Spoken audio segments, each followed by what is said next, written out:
but very nervous, very anxious, because it's telling my deepest, darkest portion of my life. I still have a lot of fear. I'm still working through my guilt and my shame. I'm the survivor of Jeffrey Epstein.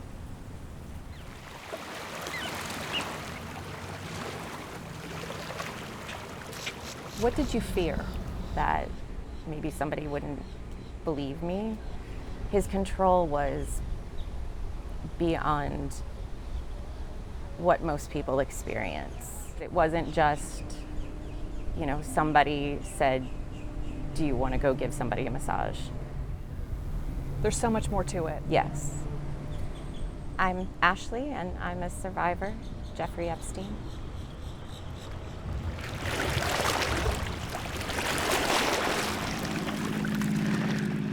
Where are you at in your healing journey? I don't really know how to answer that. What did Jeffrey Epstein steal from you? Oh my God.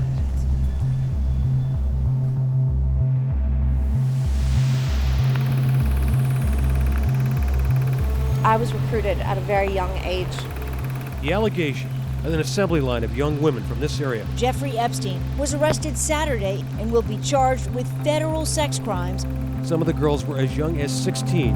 They were recruited for Epstein. A deeply disturbing pattern of predatory sexual abuse. The court allowed the details of his crimes to be sealed. Institutional systems have failed survivors. While the rich and powerful remained protected by redaction, my name was exposed to the world. He had sexually abused dozens of children, including me. More than 1,200 girls and women. I was trafficked. I was subject to ongoing rape. I was groomed. I was groomed by him. He was grooming me. It is so calculated. We still don't have justice. You are not alone, and this was not your fault.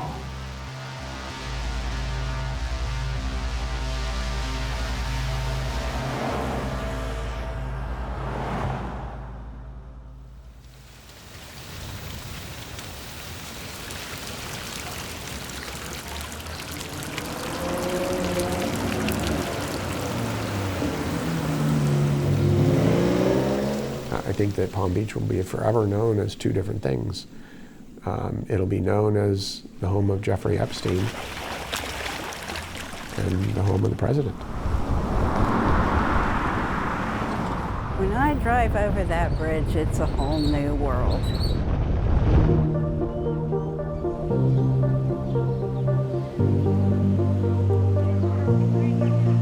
Palm Beach is wealthy, but also exclusive. They have an expectation of privacy, certainly.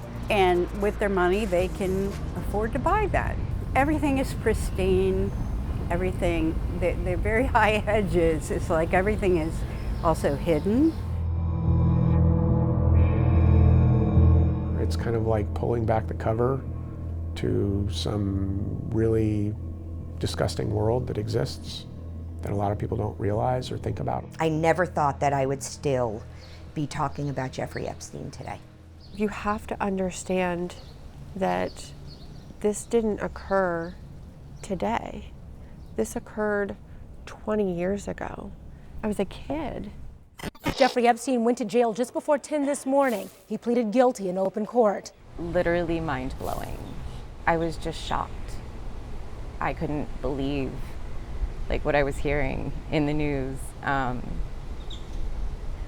forward to today, it doesn't stop shocking me. At that time, did people believe these survivors? They didn't know what to believe. It was about 2007, 2008. I was working as a licensed therapist at Palm Beach County Victim Services when I worked with the girls back then, and just I wish I could explain to you what their faces looked like. What do you mean? How sad, how scared. They were so afraid that they were in trouble, regardless of being sexually abused and manipulated. These young girls are now adults, And they learned at a very early age that the system doesn't protect children. My client was one of the original complainants. She was victim 1. 40 victims gave their statements. Unfortunately, what happened is they lessened the charges to child prostitution. And because of that, the public started questioning the validity of the stories of the victims at the time. The prosecutor in charge of the proceedings treated them like criminals. In fact, asked them if they knew they were criminals. Epstein will serve 12 months of community service at his own nonprofit. And what some call a sweetheart deal. It was a sweetheart deal. If they'd launched the charges that the Palm Beach police recommended, would have been decades behind bars. He probably would have died behind bars. He also got 4 of his co-conspirators, named co-conspirators, given immunity. Palm Beach multimillionaire once again making headlines, Jeffrey Epstein. Well, in July of 2019, Epstein was arrested on sex trafficking charges up in New Jersey. Did anyone see that coming? I don't think so. I couldn't believe that there was more girls. And that's when I realized, like, oh my God, this is so much bigger than I ever thought.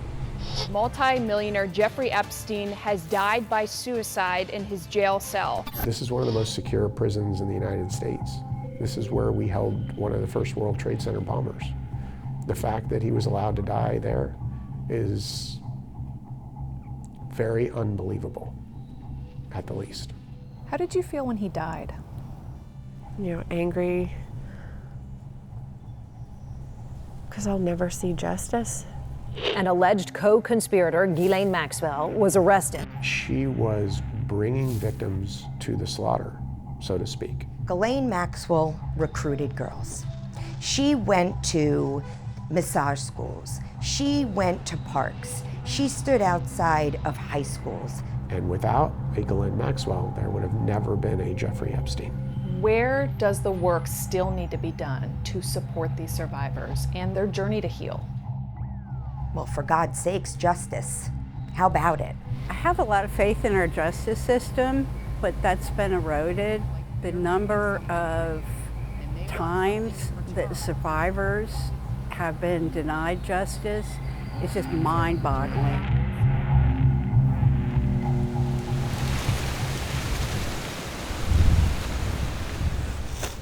It's a life sentence. It is. I don't think anybody can say that they're the same person they were before they met him. What did Jeffrey Epstein steal from you?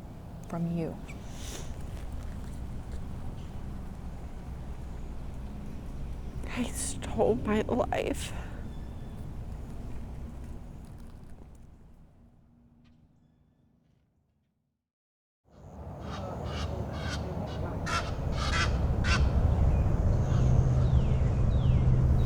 No.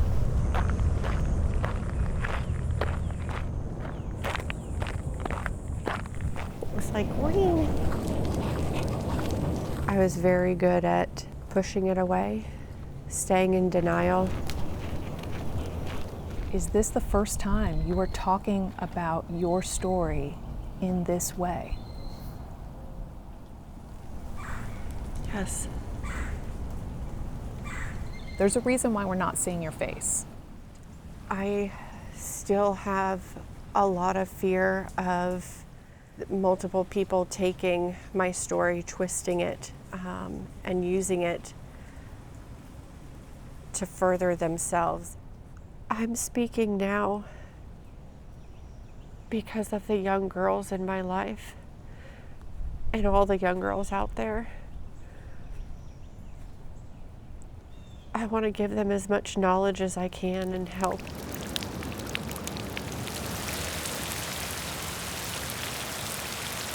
I'm 40 years old, and I was 16 when I met Jeffrey Epstein.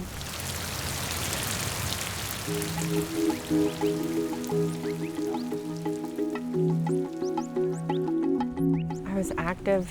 I was a cheerleader. I loved being outdoors, hanging out with my friends. You were a normal kid.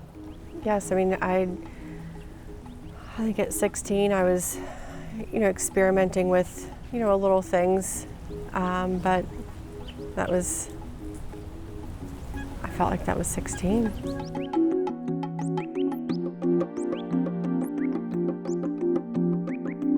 How did you first meet Jeffrey Epstein? I was introduced to him by somebody that I was hanging out with. I have a friend that will give money if you go in and give a massage. We drove to his house in Palm Beach. I just remember the doors to the back open, breeze coming through.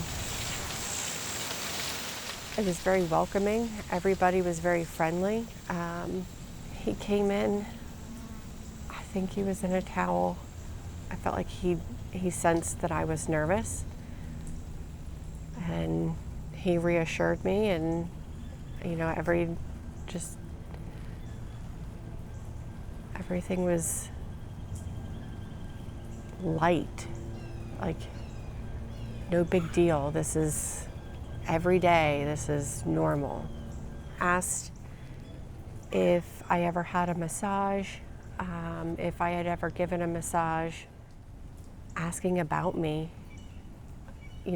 showed an interest in me because he was gaining my trust. He was grooming me.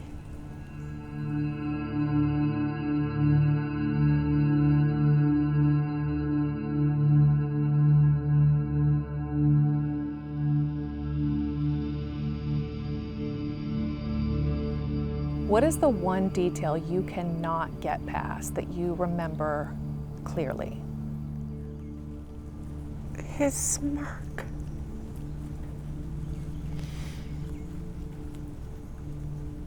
It won't go away.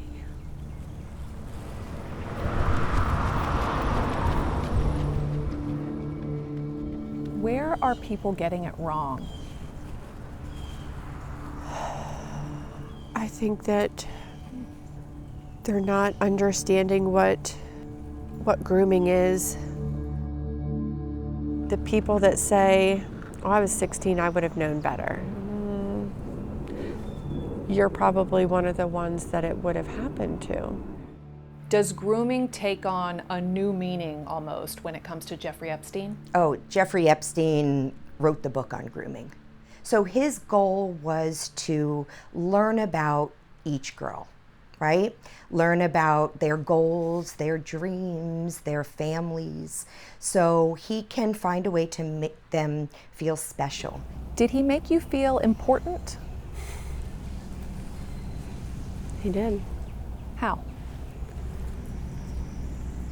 By what appeared to be a genuine interest.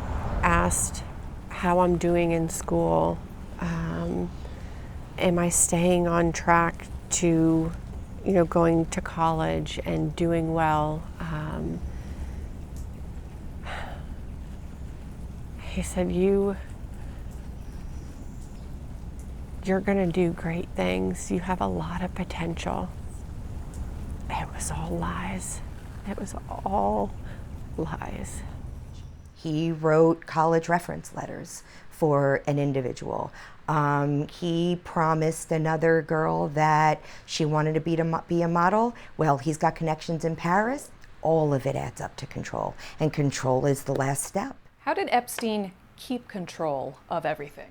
Well, continuing this wonderful relationship, right? This illusion of a relationship, which creates confusion. There's a little bit of excitement. I mean, they're in a mansion. And this wealthy, powerful man wants to see me, wants to see me and wants to know about me. And then to further the relationship, well, why don't you bring your friends? Bring your friends, let them be a part of it, and you'll get more money. Where is the public getting it wrong? That They knew what they were doing and that they kept going back because they wanted the money. Did these teens really have a choice? No, because they didn't know they were being manipulated. We're so focused on what did these victims do, rather than what did Jeffrey Epstein do? How much did he have to manipulate each of these girls to have them come back?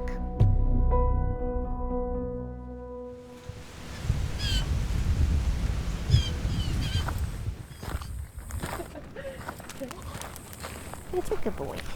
The guilt and the shame. Oh my gosh. I think that's the worst part. That's why I feel like people need to know about grooming. What are your words for your 16-year-old self? Oh.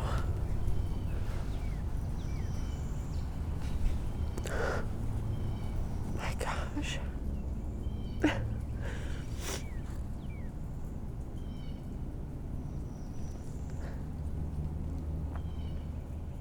I'm sorry. It's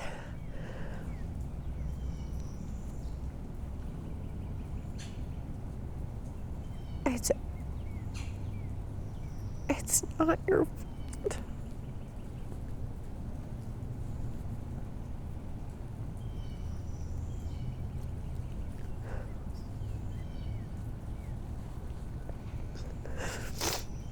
It's not your fault.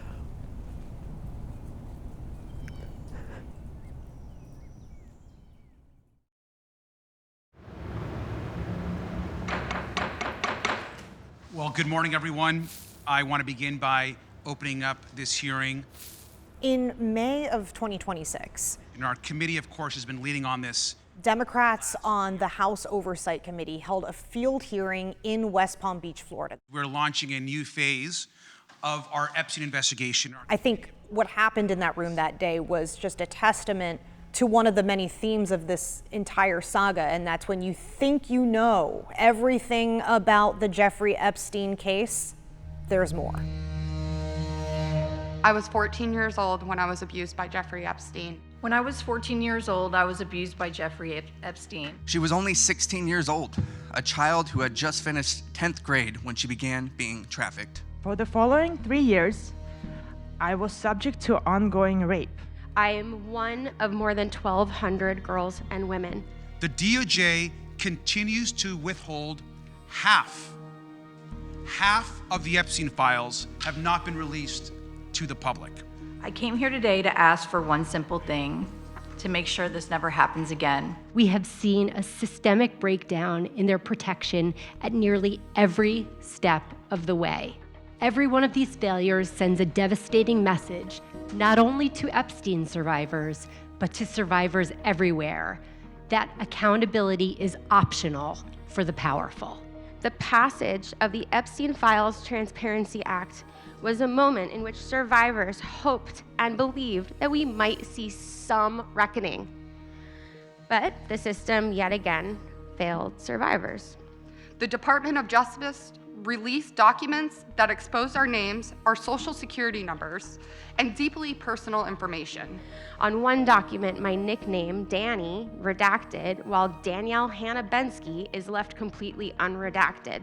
I am just one of the hundreds of survivors exposed like this. Husbands learned about their wives' abuse for the first time. I kept my identity protected as Jane Doe. I woke up one day with my name mentioned over 500 times. While the rich and powerful remained protected by redaction, my name was exposed to the world. Children learned about the abuse of their mothers from reporters, from strangers on the internet, and in some cases, from other kids at school.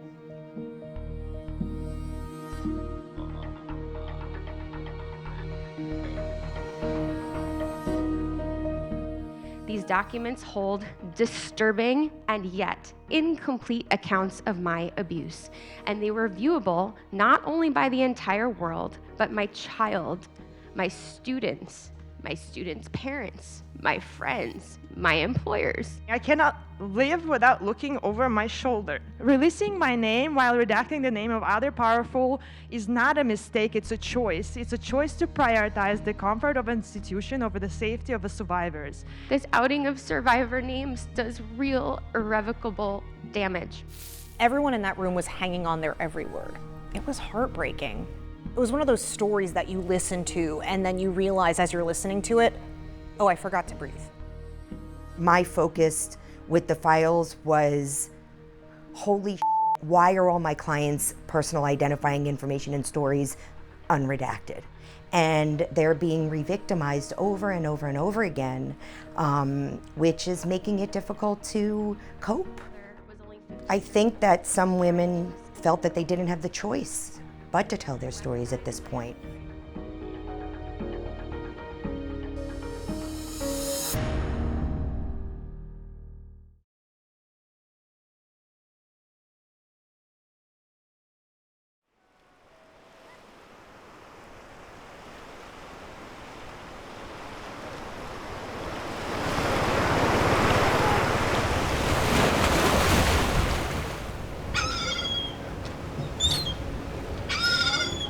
It's my favorite place.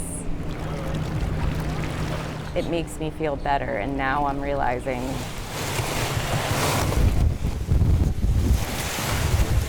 the grounding effect and just connecting to something that just lives without any interruption.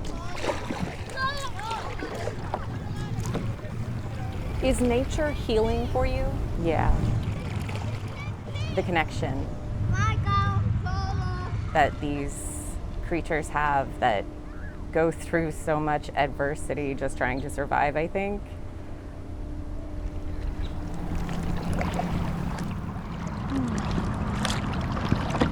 It's a sea turtle. It's a sea turtle. I've just started the healing process. When I was 15, I was going to Summit Christian. It was a very small school. We were just normal teenagers. You know, we would ride around on a Saturday night in whoever could drive's car, hang out at friends' houses, go to the beach, go kayaking. I was on the cheerleading squad. I had a job. A coworker of mine, one day he asked me if I wanted to make $200 to go massage this old guy that was his friend on Palm Beach. And I said, sure. I thought, what's the worst that could happen?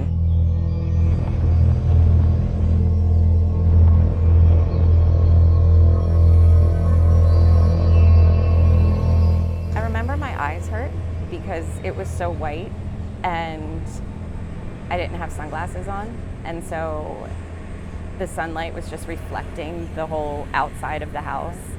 His assistant came in the kitchen and then she walked me through his bedroom into his bathroom, and he was in the shower and there was a massage table in the middle of his bathroom.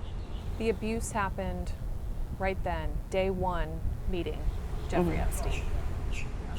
It didn't take very long after he flipped over for things to escalate. But at that point, what am I supposed to do? I was just frozen and waiting for it to be over. What was that drive home like? I felt a lot of disgust and fear and confusion, what just happened. I did go back one time because I had convinced myself that it was a fluke. There was some small talk as he was in between instructions and in between the inappropriate questions. Of course, leading up to the inappropriate actions, it's like, how have you been? Pick one of these. How is your family? Do you know how to use it? But once things really started,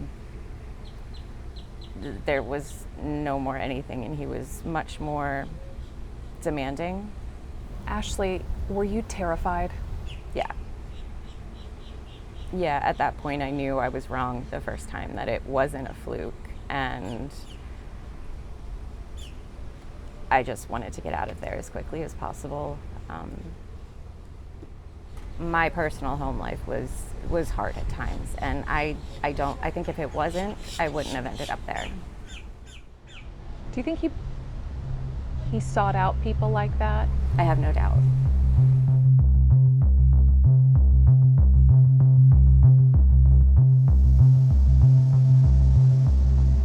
I remember I became very withdrawn and very angry, and I would just be mean to people at my school for no reason.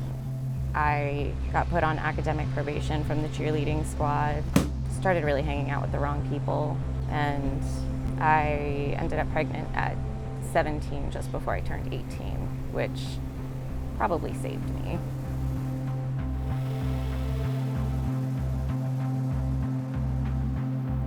People need to understand that there are severe long-term effects to grooming and sexual abuse. Making excuses, low self-esteem, anger at themselves. Another major theme, self-blame. Self-blame, shame, and guilt. That's something you hear from the survivors over and over again? Over and over and over to this day. Some people having relationship problems with family members, parenting. They're trying so hard to settle down in their lives while, seeing pictures of their abuser every single day. So I'm here to say it is not their fault. How can we blame a 14-year-old girl for her actions with an adult, wealthy, powerful man who knew exactly what he was doing?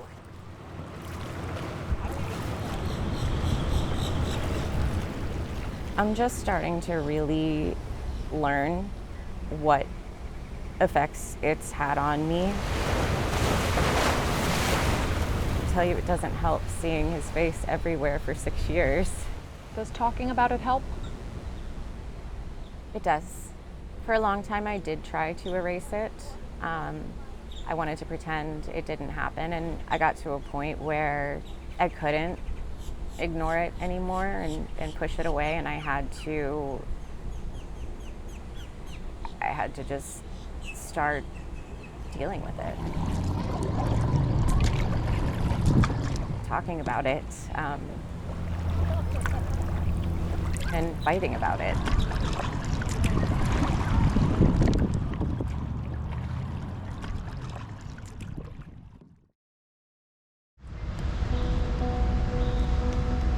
For a long time, I stayed silent because I was afraid. It's hard to realize that you had someone in your community that got missed, that had to go through this experience because of failures in the system in our community. Even though the government had evidence that he had sexually abused dozens of children, including me. They didn't have to tell their stories. They didn't have to tell the heartbreaking impacts of this case on them, but they did. You don't want history to repeat itself. We need to be talking about it. Laura Cusack. I'm the Director of Programs at the Human Trafficking Coalition of the Palm Beaches. Human trafficking is essentially where people are being forced to do something they wouldn't normally do, whether it be sex, engage in commercial sex acts, or being forced to work. And you have elements that are present, force, fraud, and coercion, that traffickers will utilize to get someone into the situation, keep them in there. I knew that my visa was linked to him, and if he is unpleased, I would be sent back. I think at the most basic level, 20 years ago, there was not education on this. People didn't understand what it was. And so that lack of awareness really affected everything from identification to service delivery to just believing the victims in the first place. We hear, I think even from some of the survivors, about being told that, you'll be arrested. I mean, a prostitute is seen as a criminal, right? What did you fear? Everybody would blame me, that I would be in trouble. If you have that expectation, you've been told that if you go get help, that's how you're going to be treated. Are you going to go get help? No. I was first subpoenaed in 2008 for an interview. I was just 20 years old, and for many parts of my interview, it felt like an interrogation. Let's call it what it is. No longer a child prostitute, it's a victim of sex trafficking. I hope my story and the others, if one person is able to recognize when they're in that situation, it'll make it all worth it. There's been so much change as a result of increased awareness with policy. The survivors of Jeffrey Epstein deserve to be heard. There's been such a push to listen to survivors, put them at the forefront, and take what they're saying and implement it into these systemic changes. Education is important. If we can't take these bad guys off the streets, let's teach our kids how to protect themselves. In Florida, we've been a leader in the country in terms of implementing some of those changes, requiring trainings for a lot of frontline staff. So hotel staff, school staff, nurses, medical staff, massage therapy, dental staff, all required to get human trafficking training now in Florida. And that's huge. Now we have task forces and coalitions established. You've got multiple FBI, HSI, local law enforcement all working together in the same location to work these cases, and that has improved communication and response to victims. All of the progress that you discussed, what role do you think the Epstein case played in any of that? The Epstein case definitely expedited, I feel like, the progress in the sense that, first of all, it brought a lot of awareness to the issue quickly. Really showed people this can happen here. And really from that, I think there was more buy-in. Do I feel like victims from today moving forward have better systems in place? No, I don't. I don't at all. People don't understand, and they're asking the wrong questions. You know, they ask, why did you go back? Why would you think that that's okay? Why didn't you tell anybody? And they say, well, you got paid, didn't you? It sounds like there's still work that needs to be done. What do you think we still need to do?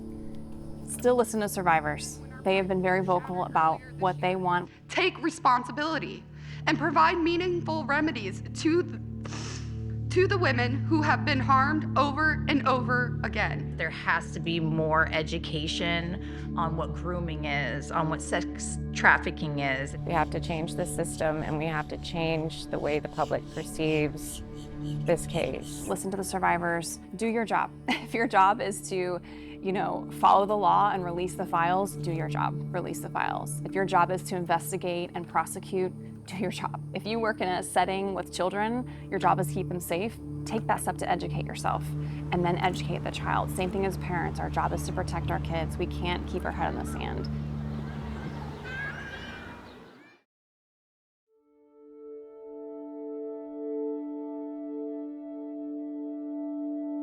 Evidence that points to a network, not just two people who trafficked and abused over 1,200 victims, girls, children, women, and boys. Prosecute the rest of these people. It appears to show copies of passports. The DOJ admitted that it withheld. Who is fighting for you? Too much noise. And with that, I yield. Thank you, and I yield back. I will yield. I yield back. I yield back. I yield back. Too much noise, and I feel that all of this noise contaminates the true narrative of what happened to these survivors. What can we all do so that does not happen? Believe what the survivors are telling you. Believe them. It took so much for each survivor to speak out and tell their story in public. They don't need to be pointing the finger, aha, you were 17, you should never have gone. That needs to go away. The victim shaming, the victim blaming. Even hearing the facts of the case, it just seemed incredible to me. It didn't make sense. We didn't believe it. Over the years in looking at these cases, a lot of what I have learned is that you have to believe victims first. People need to stop asking what, and people need to start asking what. People need to stop asking where our parents were, as if we were all 8-year-old children who needed to be supervised at all times. And people need to stop asking why we went back without trying to understand the answer when it comes from us. There's still that feeling in the back of their minds of, well, what was my role? It's not them to blame. And we don't want survivors taking responsibility for Jeffrey Epstein's actions. I wish they would try and listen when we talk. And the girls that were underage that did recruit girls, they were brought in at a time when they couldn't have possibly understood what they were being asked to do, and they just didn't want to go through what they went through in that bedroom with him anymore. It doesn't sit well with me for it to just, this is my trauma. I need to turn it around, and I have to make a negative a positive. I have to help somebody. I can't make everything I have gone through be it.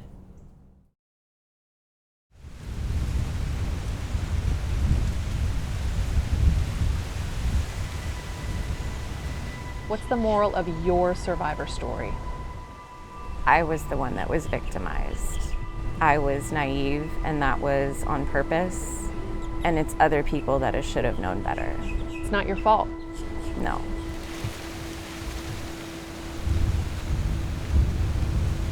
Where are you at in that journey today? I'd like to say that I can tell you I don't blame myself, and I don't have that guilt anymore. It's there, it will always be there, but I know it's his fault, and I'm trying to pick up the pieces, and I hope and pray that each one of us are able to find happiness and peace.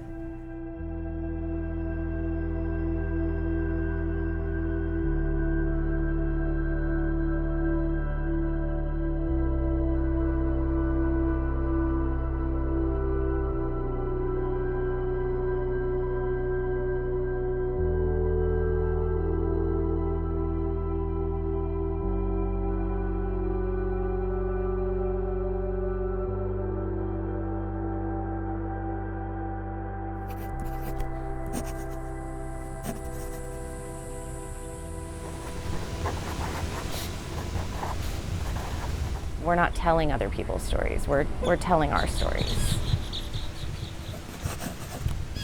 Your time and willingness to hear difficult truths matter. The best way to honor stories like ours is to stay informed and trust your gut. I hope hearing what we went through helps you recognize the warning signs of grooming and feel empowered to protect yourself and those around you. If my story can help even one person, then sharing it has purpose. Thank you.